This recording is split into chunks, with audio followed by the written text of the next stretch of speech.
Un éléphant dans une boîte de porcelaine. On est en train de filmer une petite vidéo.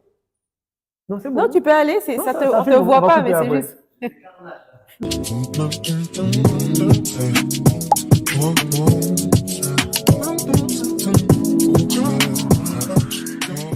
Coucou la famille, j'espère que vous allez bien. Bienvenue dans cette nouvelle vidéo. Alors aujourd'hui, on va encore parler d'immobilier. Comme on vous l'a dit, chaque semaine au moins, on va faire une vidéo immobilier.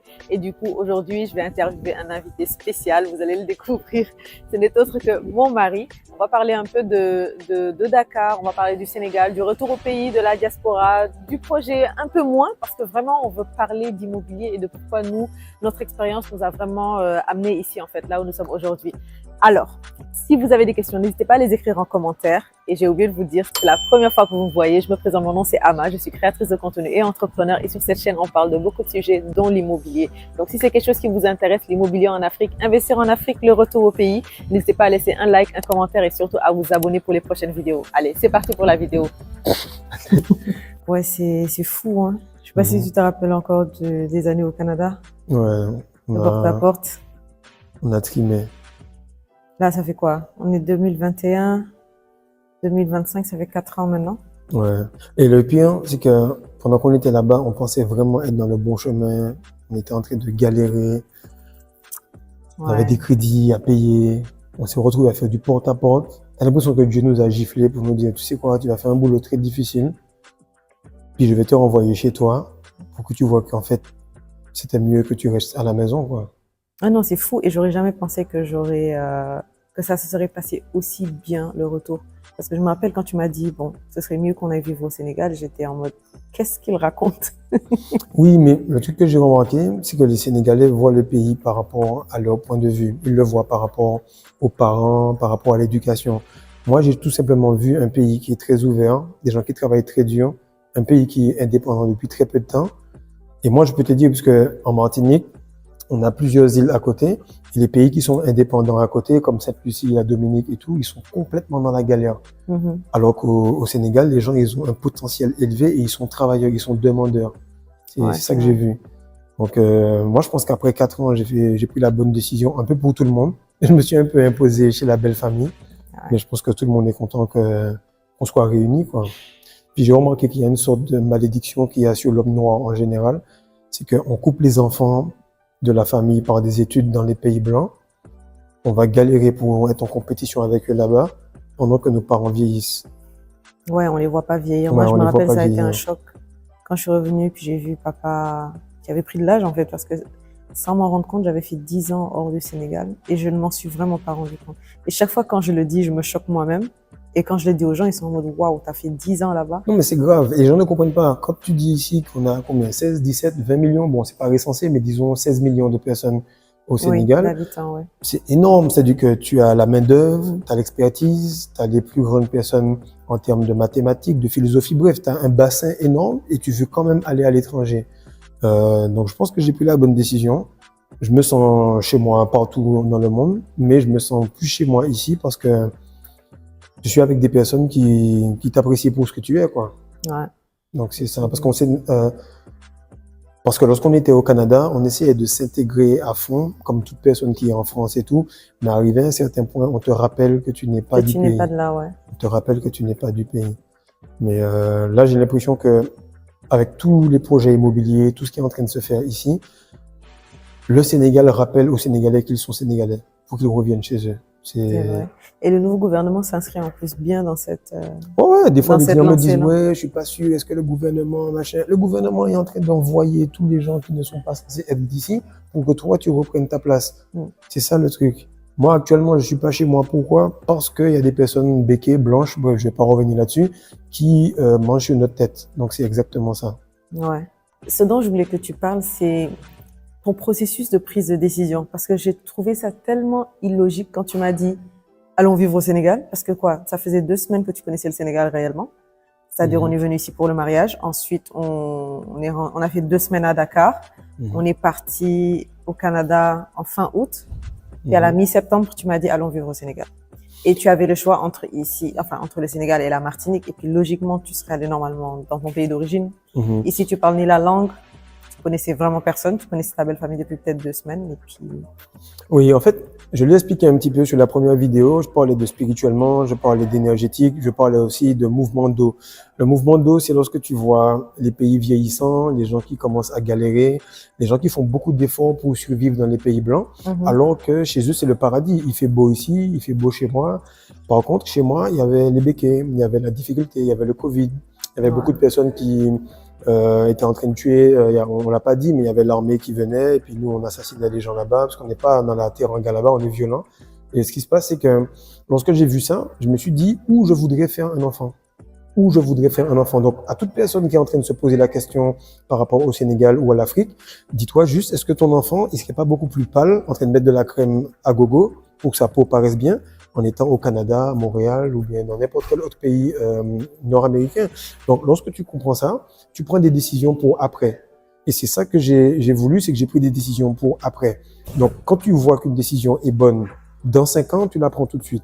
Parce que tu vois qu'une dispute n'est pas valable d'être maintenue dans 5 ans, si elle n'a pas de raison d'être dans 5 ans, tu l'arrêtes en 5 minutes. Et ça n'a pas eu logique sur le coup. Ça a fait mal aussi sur le coup. Je comprenais pas le Wolof. C'était difficile. Fallait m'habituer à la belle famille. Fallait m'habituer aux prières. Tout. Il y avait pas mal de choses, mais le fait de pouvoir être dans ce sacrifice-là fait que je me retrouve à cette position-là. Et je pense que, en tant que directeur commercial de Dark Tower, c'est parce que j'ai fait ce grand sacrifice-là et de comprendre un petit peu l'entre-deux. Donc, j'ai la couleur de peau, mais je ne suis pas réellement du pays, qui fait que je peux être cette version tampon. Et j'ai voulu faire cette vidéo-là un petit peu à l'improviste parce que je sens que le pays même a besoin de quelqu'un qui le rappelle à quel point le Sénégal est bien, quoi. Ouais. Donc, on a tendance à l'oublier quand on est ici. Et ce que je veux faire comprendre, c'est qu'au Sénégal, il n'y a personne qui est sur ta tête. Vous avez votre indépendance, ok? Vous avez votre indépendance, vous vous réveillez, si tu fais ton car rapide, si tu vends tes cacahuètes, peu importe ce que tu fais, l'argent, il te revient. Lorsque tu es en Martinique, tu commences à travailler à des blancs colons. Les blancs colons sont sous la France. Donc, on n'est pas apprécié parce qu'on a le passeport français, mais en même temps, on n'apprécie pas le fait d'être français parce qu'on parle créole, parce qu'on a d'autres choses. Donc, lorsque tu es un peu entre les deux, je t'assure que tu prends la décision directe. Mais le fait d'être au Sénégal, tu ne vois pas que tu peux devenir entrepreneur, que tu es très très proche de personnes qui parlent comme toi, qui sont comme toi et qui de toutes les façons voient que tu as un bon projet, auront un programme pour t'aider. Donc c'est ça qui m'a convaincu, c'est que lorsque je suis venu, j'ai vu toutes les personnes qui font les assurances, le jus ou bien les confitures, je vois que ce sont des mannequins noirs.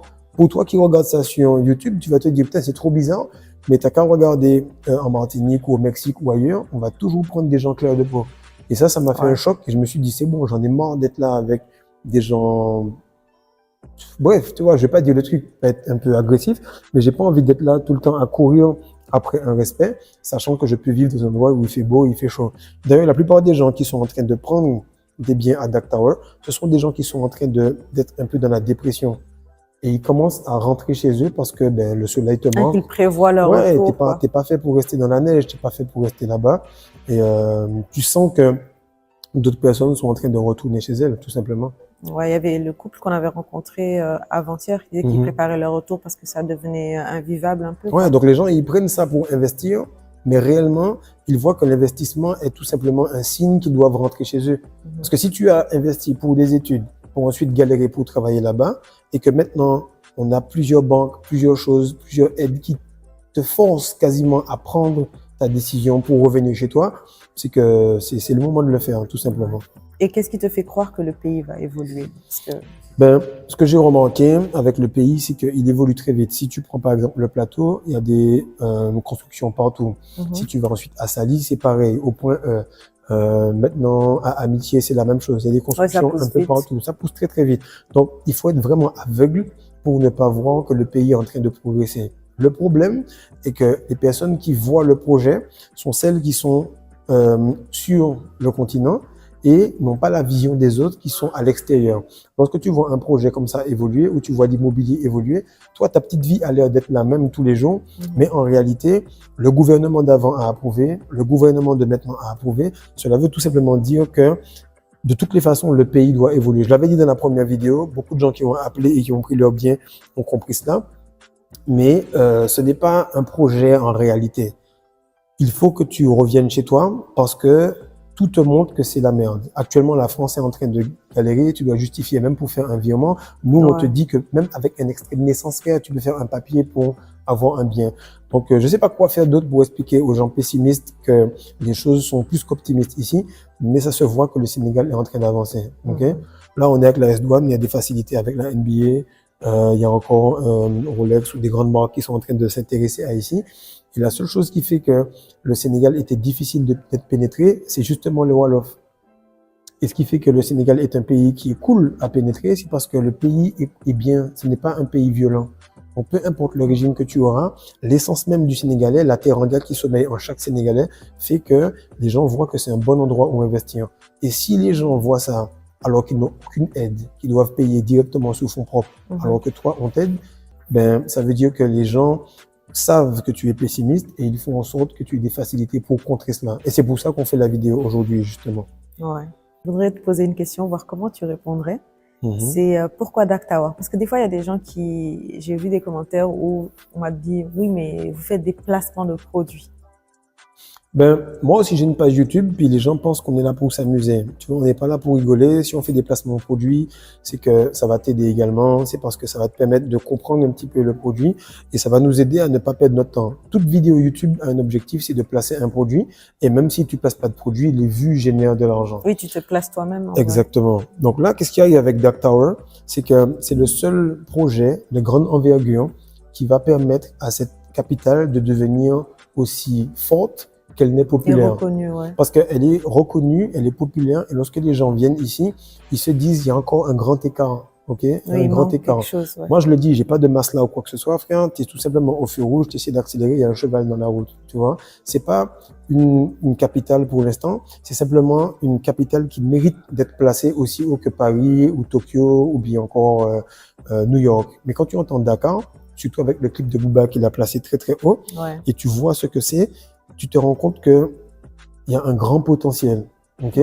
Maintenant, vu que je crois dans ce pays-là au point de faire un sacrifice énorme, alors je suis placé là parce que je comprends la chose mieux que qui que ce soit. Et je n'ai pas peur de m'exprimer là où d'autres vont avoir peur de parler réellement. Chaque client qui vient ici se demande à quel point j'apprécie le pays parce que j'ai ressenti que les Sénégalais ne comprennent pas le potentiel qu'il y a.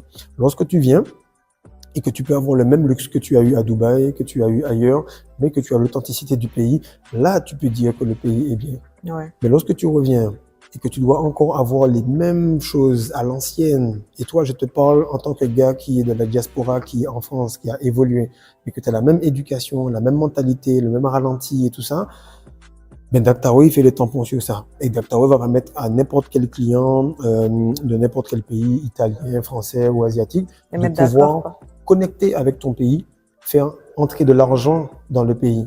Parce que là, sûr que ça va jouer sur le CFA est fait d'une façon où l'euro et tout ce qui est fait en France pompe le CFA. Ok, je vais l'expliquer peut-être dans une autre vidéo. Si vous voulez voir ça sur ma chaîne ou sur le Patreon de ma chaîne, j'explique exactement comment l'Europe est en train de pomper l'Afrique.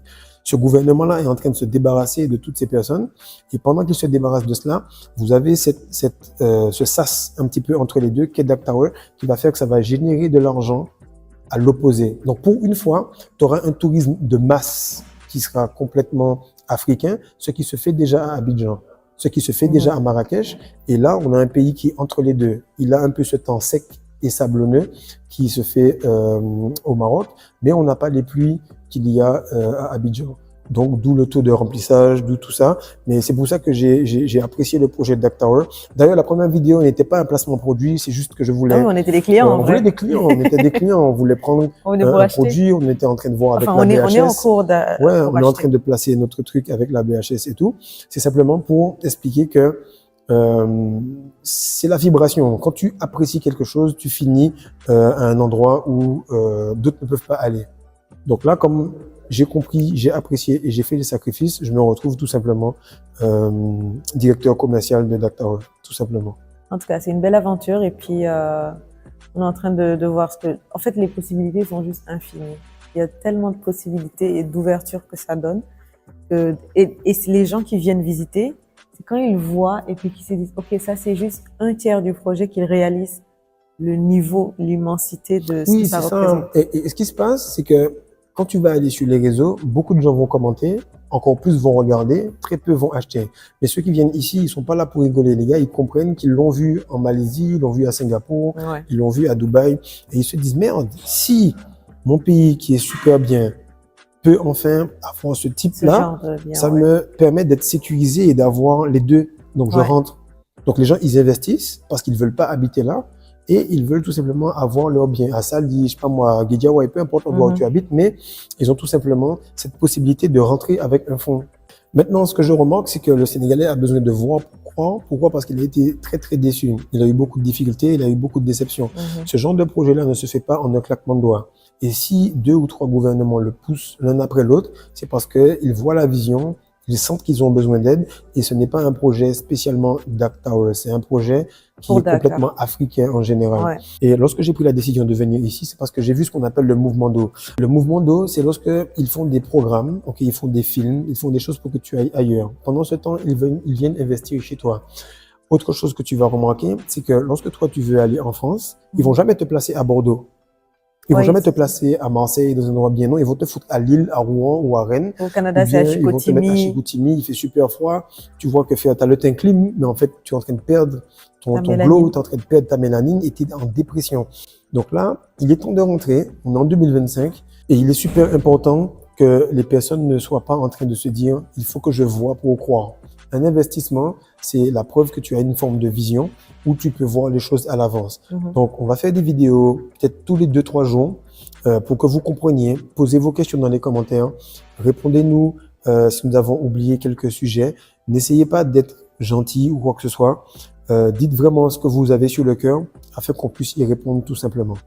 Ouais, bon, ben, je pense que là, on a fait le tour aujourd'hui. Mhm. Ok. Ben, merci beaucoup d'avoir regardé cette vidéo. Je vous dis à très bientôt pour la prochaine. Allez, bisous.